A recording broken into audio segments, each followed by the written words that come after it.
Hai teman-teman sekalian, salam jumpa kembali, salam sehat. Saya Romo Gunadi Emmanuel, Wakil Rektor 3 Universitas Katolik Musikaritas. Semoga teman-teman dimanapun berada tetap dalam keadaan sehat walaupun kita masih berada di situasi pandemi COVID-19 ini. Juga untuk para tenaga kependidikan, para karyawan, dosen, dan keluarga besar dimanapun berada, tetap sehat, sejahtera, dan kita senantiasa melakukan aktivitas pendidikan di Universitas Katolik Musikaritas. Tidak terasa, akhir tahun sudah mendekati,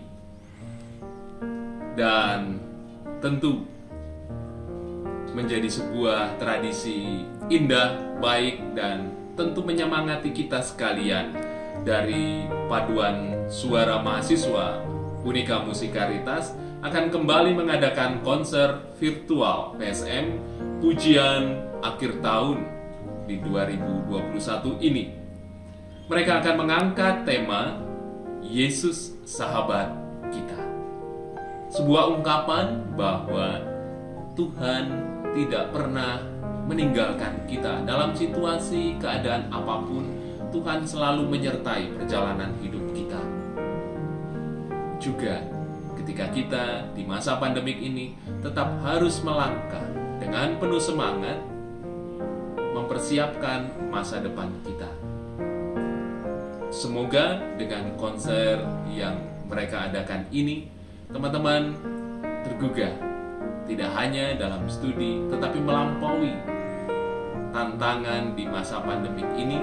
Teman-teman boleh menggali lebih lagi kepribadian, karakter, bahkan prestasi, karena punya iman, keyakinan bahwa Tuhan adalah sahabat kita yang tidak akan pernah meninggalkan kita, melainkan menyertai seluruh perjalanan hidup, studi, dan semua yang kita lakukan. Terima kasih, Tuhan memberkati.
Kadang kita mengalami hal-hal yang kita anggap buruk, seperti sakit penyakit, musibah, masalah ekonomi, kehilangan orang yang kita kasihi, ataupun hal-hal buruk lain. Ketika hal itu terjadi, kita menjadi takut, terpuruk, atau bahkan kita marah kepada Tuhan. Kenapa hal ini terjadi padaku?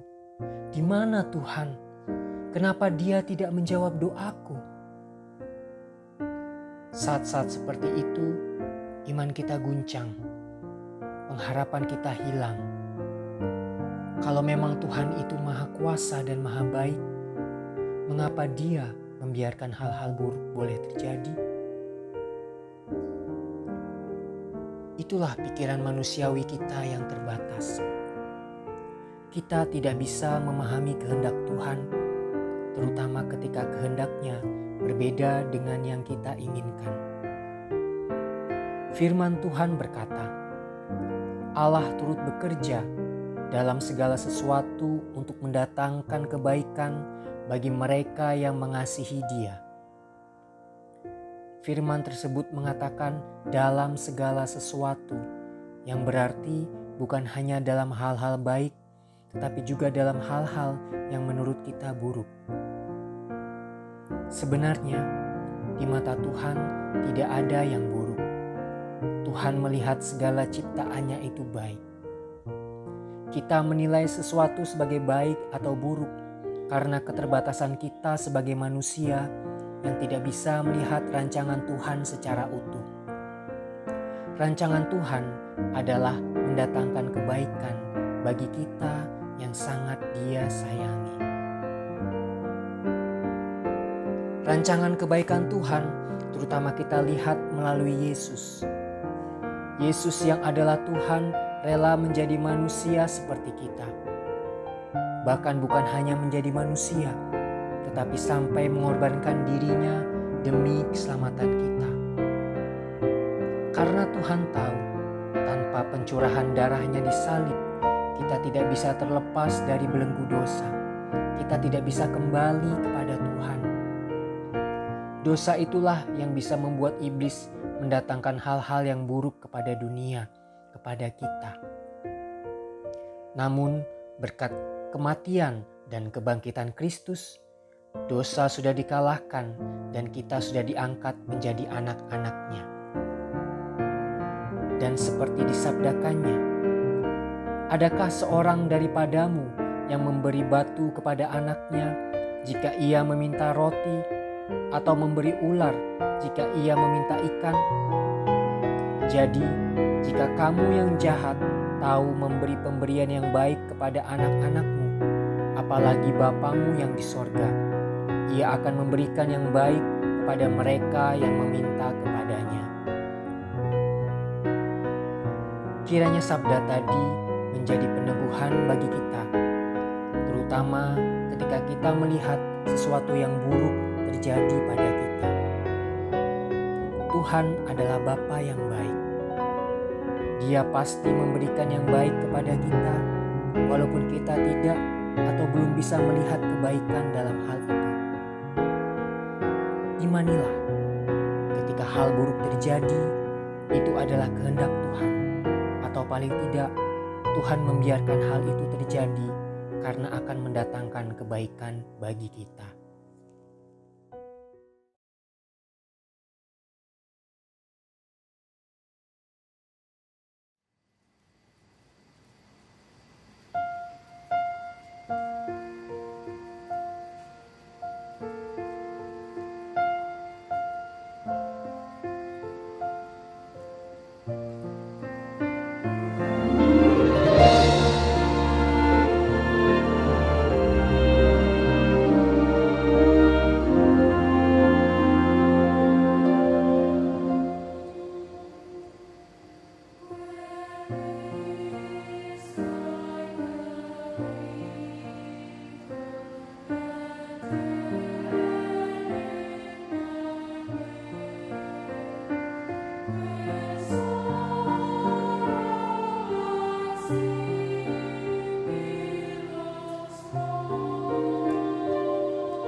Kita tidak bisa melihat rancangan Tuhan itu baik jika kita tidak mengenalnya. Kenal itu berbeda dengan sekadar tahu. Kenal membutuhkan sebuah relasi khusus. Kita tidak bisa mengenal Tuhan jika tidak menjalin relasi dengannya. Seringkali kita merasa canggung untuk menjalin relasi dengan Tuhan, untuk menjadikan Tuhan sebagai sahabat. Apa mungkin kita yang tidak suci ini bisa menjadi sahabatnya? Padahal Tuhan tidak pernah memandang dosa dan kelemahan kita. Dia tetap mencintai kita walaupun kita berdosa. Tuhan sendiri menganggap kita sebagai sahabatnya. Tidak ada kasih yang lebih besar daripada kasih seorang yang memberikan nyawanya untuk sahabat-sahabatnya. Dia sudah memberikan nyawanya untuk kita, karena kita adalah sahabat-sahabatnya. Tapi, apakah kita sudah menjadikan Yesus sebagai sahabat kita? Menjalin persahabatan dengan Tuhan itu sama seperti menjalin persahabatan dengan seseorang. Persahabatan itu membutuhkan proses. Tidak serta-merta seseorang bisa menjadi sahabat bagi kita. Tentu kita harus kenal dulu dengan orangnya, menjalin relasi intens dengannya, sehingga semakin lama kita semakin dekat dan menjadi sahabat orang itu. Begitu juga persahabatan dengan Tuhan. Kita perlu menjalin relasi intens dengannya. Bagaimana caranya? Caranya adalah dengan doa. Arti terdalam doa adalah menjalin relasi atau persekutuan dengan Tuhan. Doa bukan hanya mengucapkan permohonan atau bersyukur. Doa adalah saat di mana kita dapat bercakap-cakap dengan Tuhan. Apa yang dibicarakan? Apa saja? Tuhan sangat senang ketika kita mau mengatakan segala sesuatu yang kita rasakan, yang kita alami kepadanya. Semakin sering kita melakukannya, maka kita akan semakin lancar berbicara dengannya. Bahkan kita bisa mendengarnya. Relasi kita pun akan semakin mendalam dengan Dia, dan kita akan semakin percaya pada sahabat kita itu. Apapun kehendaknya, walaupun berat bagi kita untuk menjalaninya, tetapi kita tahu sahabat kita itu pasti memberikan yang terbaik bagi kita, sehingga kita mempunyai pengharapan dalam menjalani kehendak Tuhan. Karena itu, naikkan doa padanya. Bawalah semua pergumulan, kebimbangan, kekhawatiran, apapun itu, bawalah semua kepadanya.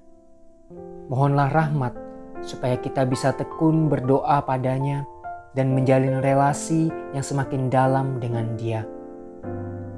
Tuhan dengan senang hati akan memberikan rahmat itu, dan seiring waktu kita pun akan semakin mengenalnya dan mencintainya.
dalam doa padanya.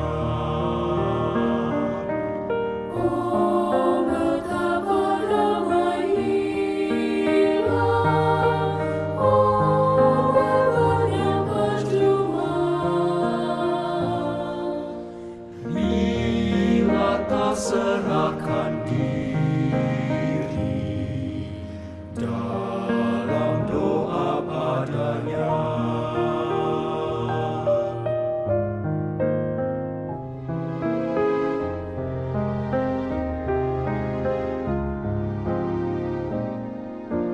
Jika banyak pencobaan, hidup penuh masalah, janganlah berputus asa, naikkan doa padanya. Yesus sahabat setia, yang dengar duka kita.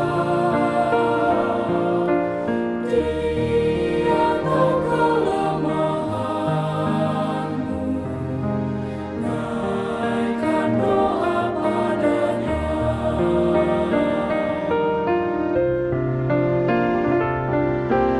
Yang lemah berbeban lara dan penuh kesusahan, Yesuslah penolong kita, naikkan doa padanya.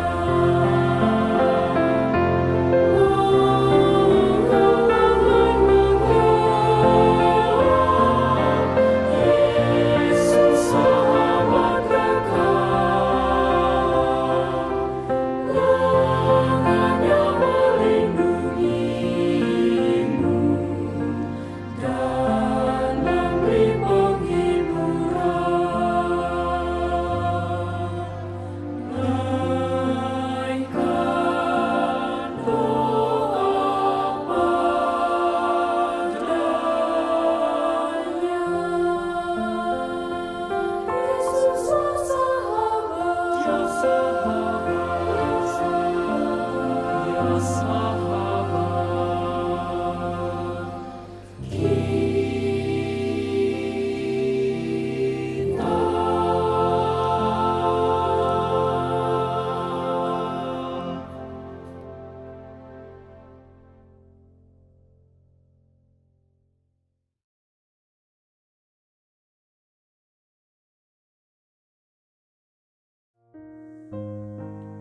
Yesus, sang sahabat itu, menunggu. Sudah lama dia menunggu. Sedikit sekali yang datang padanya, tetapi dia tetap sabar menunggu. Kita tahu bahwa menunggu itu sangat membosankan, dan kita seringkali jengkel jika kita harus menunggu. Namun karena cintanya kepada kita, Yesus tidak pernah bosan ataupun marah saat menunggu kita. Bahkan jika ada satu jiwa saja datang, Dia akan menyambutnya dengan penuh sukacita. Dia akan berlari mendapatinya dan memeluknya. Oh, betapa besarnya cintanya kepada kita. Dengarlah panggilannya dan datanglah kepadanya.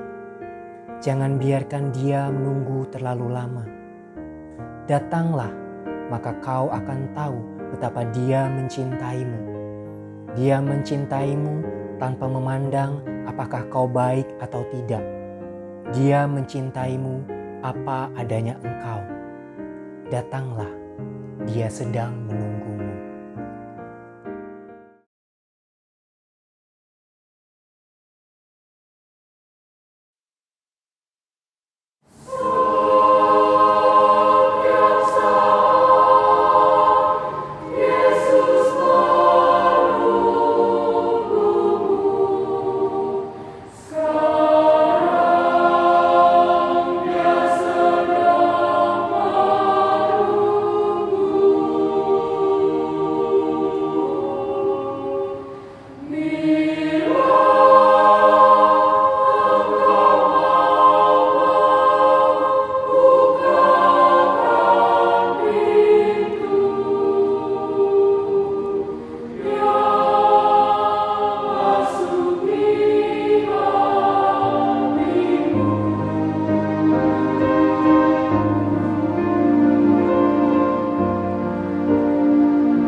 Halo teman-teman sekalian, salam sejahtera bagi kita semua. Tak terasa kita sudah berada di penghujung acara konser Pujian Persembahan Advent, persembahan dari UKM Paduan Suara Mahasiswa Universitas Katolik Musi Caritas. Saya, Vincentius Indra Prakoso sebagai Ketua Pelaksana acara konser ini, mengucapkan terima kasih atas antusiasme dan partisipasi teman-teman dalam menyaksikan konser ini. Saya juga berterima kasih kepada seluruh pihak yang tergabung, baik yang di depan layar maupun yang di belakang layar, dalam acara konser Pujian Advent ini, sehingga acara ini boleh berjalan dengan lancar dan sukses. Semoga acara ini boleh membawa berkat bagi kita semua, sehingga kita semakin menyadari dan mengimani bahwa Yesus adalah sahabat sejati bagi kita di dalam situasi apapun. Akhir kata, saya ucapkan selamat menjalani proses peneguhan iman di masa Advent ini, sehingga nanti kita boleh menyambut Natal dengan sukacita. Sampai jumpa di event-event kami yang selanjutnya. Tuhan memberkati kita semua.